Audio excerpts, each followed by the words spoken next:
আসসালামু আলাইকুম রহমতুল্লাহি ওবরাকাতুহ। এলমে দিন শিক্ষা করার ফজিলত। উপস্থাপন ইসলামিক ব্লগস 811। বেহেশতি জেওর। লেখক কুতুবে দৌরান মুজাদ্দিদে জামান হাকিমুল উম্মাত হজরত মাওলানা আশরাফ আলী থানভী চিশতি রহমতুল্লাহি আলাইহি। অনুবাদক হজরত মাওলানা শামসুল হক ফরিদপুরি রহমতুল্লাহি আলাইহি। প্রাক্তন প্রিন্সিপাল, জামিয়া কোরআনিয়া, ঢাকা। যদি কোনো ভুল হয়ে থাকে সবাই ক্ষমা সুন্দর দৃষ্টিতে দেখবেন আর দয়া করে কমেন্টসে জানাবেন। ইসলামিক ভিডিও পেতে সাবস্ক্রাইব করে পাশে থাকুন, ক্লিক বেল আইকন।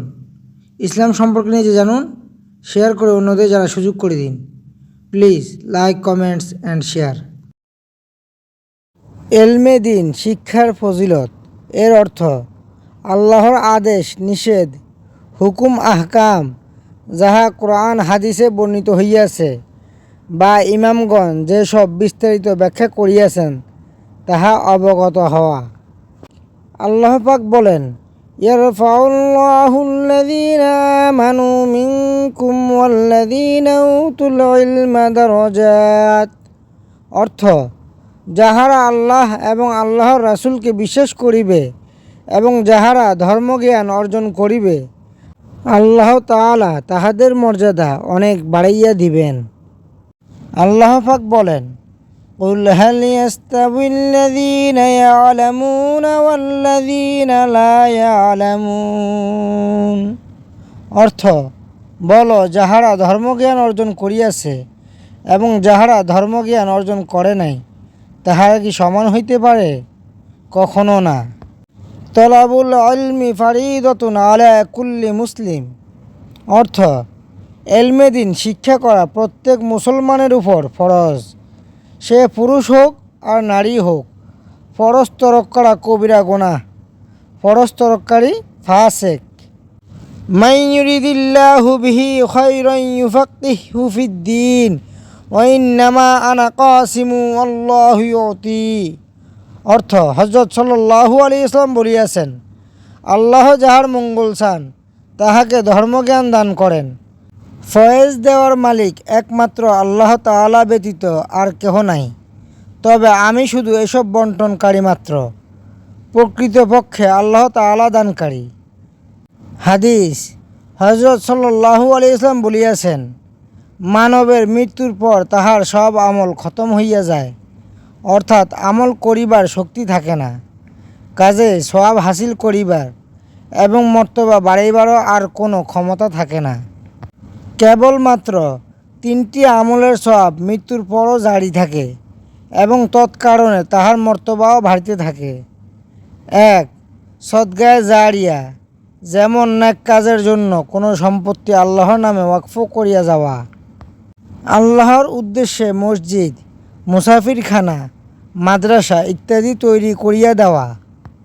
দ্বিতীয়, এলেম, যদ্বারা লোকের উপকার হয়, যেমন ধর্মবিদ্যা শিক্ষা দেওয়া, ধর্ম বিষয়ক কিতাব লেখিয়া প্রচার করা ইত্যাদি। তৃতীয়, নেক সন্তান, যে পিতা মাতার জন্য দোয়া করিতে থাকে। হাদিস, রাসূলুল্লাহ সাল্লাল্লাহু আলাইহি ওয়াসাল্লাম বলিয়াছেন, এলমে দিন হাসিল করার নিয়তে কোনো ব্যক্তি যে পথ অতিক্রম করিবে, আল্লাহ তাআলা তাহার জন্য উহা বেহেশতের পথ অতিক্রমের মধ্যে গণ্য করিবেন। অর্থাৎ এলমের উদ্দেশ্যে বিদেশ ভ্রমণে বা মাদ্রাসা, মসজিদ বা খানকায় গমনে যে পথ চলা হয় তাহা যেন বেহেশতেরই পথ চলা হইতেছে এবং বেহেশতের পথই তৈয়ার হইয়াছে। ফেরেশতাগণ তালেবে এলেমগণকে এত ভক্তি করেন এবং ভালোবাসেন যে তাহাদের জন্য নিজেদের বাজু বিছাইয়া দেন। খাঁটি আলেমদের এত বড় মর্তবা যে তাহাদের জন্য জমিন ও আসমানের বাসিন্দা সকলেই দোয়া করে। এমনকি পানির মাছও তাহাদের জন্য দোয়া করে, কারণ দুনিয়াতে সকলের বালাই আলেমদের উসিলায়। আলেম আর আবেদের তুলনা এইরূপ, আলেম যেন পূর্ণিমার চন্দ্র আর আবেদ যেন একটি নক্ষত্র। পূর্ণিমার চন্দ্রের আলো এবং অন্য একটি নক্ষত্রের আলোতে যে তফাত, আলেম ও আবেদের মধ্যেও সেই তফাত। এখানে আবেদ অর্থ যিনি শুধু নামাজ, রোজা প্রভৃতি ইবাদতের মাসালা সমূহের নিয়ম পদ্ধতি জানেন, এলেম চর্চায় মশগুল থাকেন না।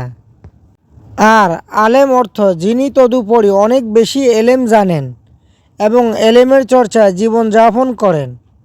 আলেমগণ পয়গম্বরগণের ওয়ারিস, নায়েবে রাসূল। পয়গম্বরগণ মিরাজ সূত্রে কোনো টাকা পয়সা সোনা রূপা জমি জমা রাখিয়া যান নাই, তাহারা শুধু এলেম রাখিয়া গিয়াছেন। কাজেই যে ব্যক্তি এলেম হাসিল করিয়াছে সে অনেক বড় দৌলত হাসিল করিয়াছে। হাদিস, আব্দুল্লাহ ইবনে আব্বাস রাদিয়াল্লাহু আনহু বলেন, রাত্রে ঘণ্টাখানেক এলেম চর্চা করা সারা রাতের এবাদত অপেক্ষাও উত্তম। এই হাদিসের অর্থ এই নয় যে নফল এবাদত একেবারে ছাড়িয়ে দিয়া কেবল কিতাব পড়ার মধ্যেই লিপ্ত থাকিবে। ইহার অর্থ নফল এবাদতও সঙ্গে সঙ্গে কিছু করা চাই, নতুবা এলেমের মধ্যে নূর পৌঁছিবে না। কিন্তু আলেম ও তালেবে এলেমগণের এলেমের চর্চায় অনেক সময় খরচ করা চাই, কারণ এলেমের মর্তবা অনেক বড় এবং ইহাতে পরিশ্রম অনেক বেশি। হাদিস, ওয়াইল তাহার জন্য যে এলেম হাসিল করে নাই। ওয়াইলের দুই অর্থ, এক দোজখের এক নাম, দুই খারাপি। অতএব হাদিসের অর্থ এই হইল যে ওয়াইল নামক দোজখ তাহার জন্য যাহারা এলমে দিন হাসিল করে নাই, অথবা যাহারা এলমে দিন হাসিল করে না তাহাদের জন্য শুধু খারাপই রহিয়াছে।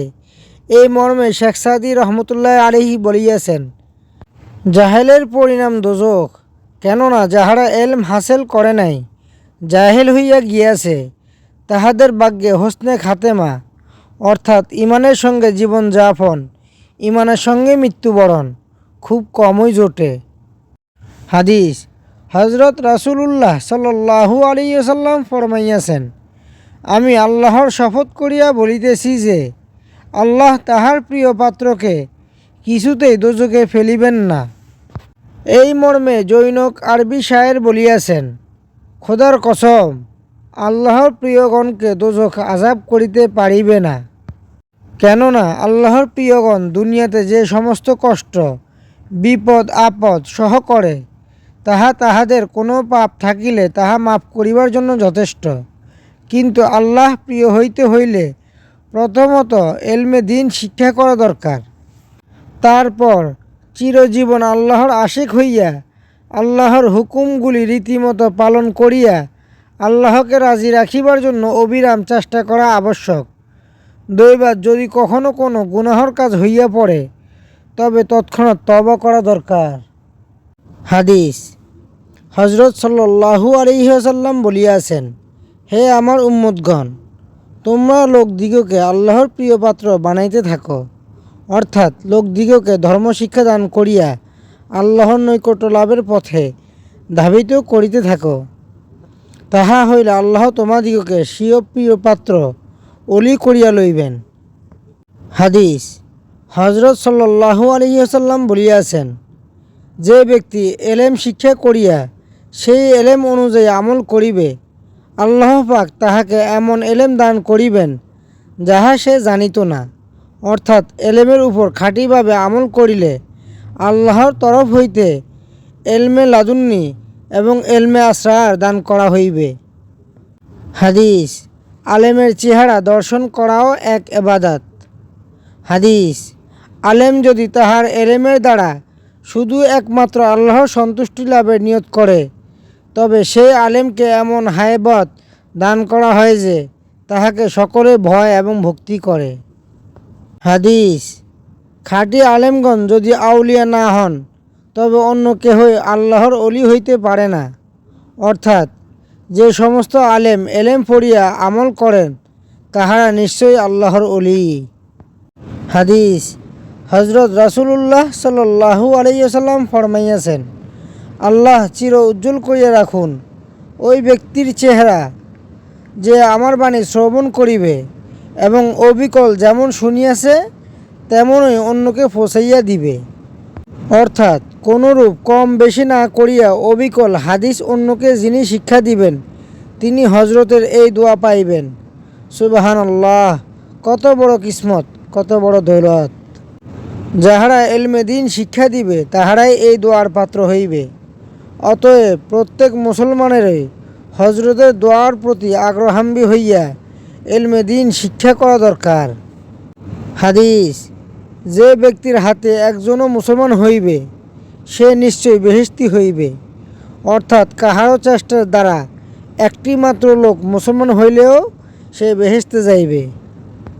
হাদিস, হজরত সাল্লাল্লাহু আলাইহি ওয়াসাল্লাম বলিয়াছেন, যে ব্যক্তি 40টি হাদিস শিক্ষা করিয়া আমার উম্মতকে পৌঁছাইবে অর্থাৎ শিক্ষা দিবে, তাহার জন্য কিয়ামতের মাঠে আমি খাসভাবে শাফায়াত করিব। ইন্নাল্লাহা ইয়াকরাহুল হিবরাস সামিন। আল্লাহ তাআলা অলস ও আরামপ্রিয়, দিনের খেদমতে তৎপর নহে এরূপ মোটা আলেমকে ভালোবাসেন না। যদি কেহ সৃষ্টিগতভাবে মোটা হয় অথচ দিনের খেদমতের কাজে স্ফূর্তির সহিত করে, তবে তাহার উপর এই ঔদ ধমক প্রয়োগ হইবে না। হাদিস, সর্বাপেক্ষা বেশি আযাব সেই আলেমের হইবে যে নিজের এলেম দ্বারা কাজ লয় নাই, অর্থাৎ দিনের কাজ করে নাই।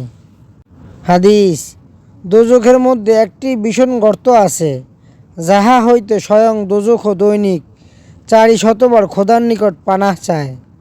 সেই গর্তের মধ্যে রিয়াকারী আলেমগণকে নিক্ষেপ করা হইবে, অর্থাৎ যাহারা নামের জন্য, ইজ্জতের জন্য, অর্থ সঞ্চয়ের জন্য এলমে দিন শিক্ষা করিবে, তাহাদিগকে দোজখের উক্ত গর্তে নিক্ষেপ করা হইবে।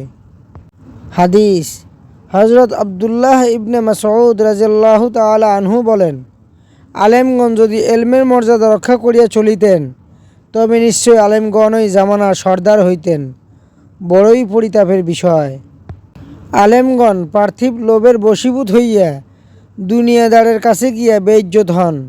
নির্লভ আলেমদের প্রতি আপনা হইতে ভক্তির উদ্রেক হয়। পক্ষান্তরে লোভী স্বার্থপর আলেমের প্রতি স্বাভাবিকভাবেই অভক্তির সৃষ্টি হয়। তিনি বলেন, আমি হজরত রাসূলুল্লাহ সাল্লাল্লাহু আলাইহি ওয়াসাল্লামকে বলিতে শুনিয়াছি যে অন্যান্য বাজে চিন্তা পরিত্যাগ করিয়া একমাত্র ধর্মের উন্নতির এবং আখিরাতের চিন্তা করিবে, আল্লাহ তাআলা তাহার যাবতীয় কাজ সুসমাধা করিয়া দিবেন। পক্ষান্তরে যে ব্যক্তি দুনিয়ার নানা চিন্তায় ব্যতিব্যস্ত হইবে, আল্লাহ তাআলা তাহার কোনোই পরোয়া করিবেন না।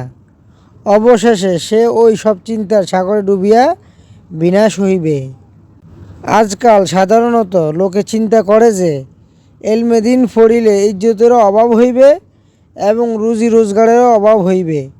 উপরের হাদিসটিতে এইরূপ সংসারীদের সন্দেহ রোগের ঔষধ বর্ণনা করা হইয়াছে।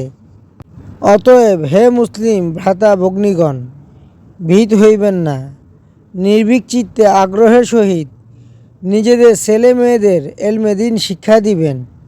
নিশ্চয় জানিবেন, এলমে দিন হাসিল হইলে রিজিক বা ইজ্জতের অভাব হইবে না। রিজিকের মালিক একমাত্র আল্লাহ। দুনিয়ার জীবন চিরস্থায়ী নহে। जकह जे लकाने दुनिया नहीं है, यह अबरत की जाहे तमाशा नहीं है। আখেরাতের বাড়ি চিরস্থায়ী বাড়ি, সুতরাং সেই আসল বাড়ির যাহাতে উন্নতি হয় তাহার জন্য প্রাণপণ চেষ্টা করা প্রত্যেক বুদ্ধিমানেরই একান্ত কর্তব্য। হাদিস, সোমবারে এলেম তলব কর, এইরূপ কথায় বৃহস্পতিবারের সম্বন্ধেও আসিয়াছে, অর্থাৎ সোমবার অথবা বৃহস্পতিবার এলমের সবক বা এলমের কোনো কাজ শুরু করা ভালো। হাদিস, যে কেহ অন্যকে একটি আয়াত শিক্ষা দিল সে যেন তাহার প্রভু হইয়া গেল, অর্থাৎ ওস্তাদের হক অনেক বেশি। শাগরিদের উচিত ওস্তাদকে প্রভুর মতো ভক্তি করা। বাস্তবিক পক্ষে মানব দুনিয়াতেও দোজখের আগুনে দগ্ধ হইবার উপযুক্ত থাকে। ওস্তাদই তাহাকে ধর্মবিদ্যা শিক্ষা দিয়া বেহেশতের পথ প্রদর্শন করেন। হাদিস, যে ব্যক্তি কোনো মাসআলা অবগত আছে তাহার কাছে সেই মাসআলা জিজ্ঞাসা করিলে যদি সে না বলে তবে কিয়ামতের দিন তাহাকে আগুনের লাগাম পরাইয়া দেওয়া হইবে।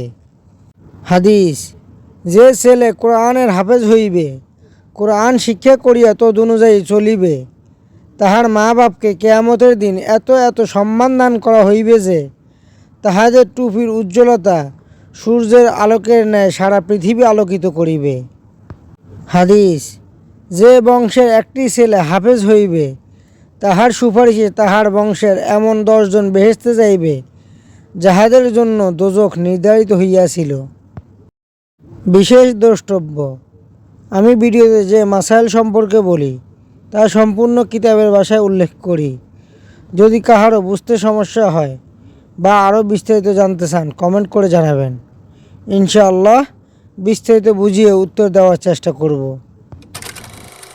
আল্লাহ তাআলা আমাদের সবাইকে ইসলাম সম্পর্কে জানার এবং মেনে চলার তৌফিক দান করুক। আর রাসূলুল্লাহ সাল্লাল্লাহু আলাইহি ইসলামের উপর বেশি বেশি দুরূদ সালাম পড়ার তৌফিক দান করুক। আমিন। আসসালাতু ওয়াসসালামু আলাইকা ইয়া রাসূলাল্লাহ। আসসালাতু ওয়াসসালামু আলাইকা ইয়া হাবিবাল্লাহ। আসসালাতু ওয়াসসালামু আলাইকা ইয়া নবিয়াল্লাহ। আসসালাতু ওয়াসসালামু আলাইকা ইয়া নূরুল্লাহ। আসসালাতু ওয়াসসালামু আলাইকা ইয়া সাইয়্যিদুল মুরসালিন। আসসালাতু ওয়াসসালামু আলাইকা ইয়া রাহমাতাল লিল আলামিন। আসসালাতু ওয়াসসালামু আলাইকা ইয়া খাতামান নাবিয়্যিন। ভিডিওটি দেখার জন্য ধন্যবাদ। ভিডিও যদি ভালো লাগে অনুরোধ রইল সাবস্ক্রাইব করুন, click bell icon. Please like, comments and share. আজ এখানেই বিদায় নিচ্ছি। ইনশাআল্লাহ দেখা হবে পরের ভিডিওতে। সবাই ভালো থাকবেন। আসসালামু আলাইকুম রহমতুল্লাহি ওয়া বারাকাতুহু। ফি আমানিল্লাহ।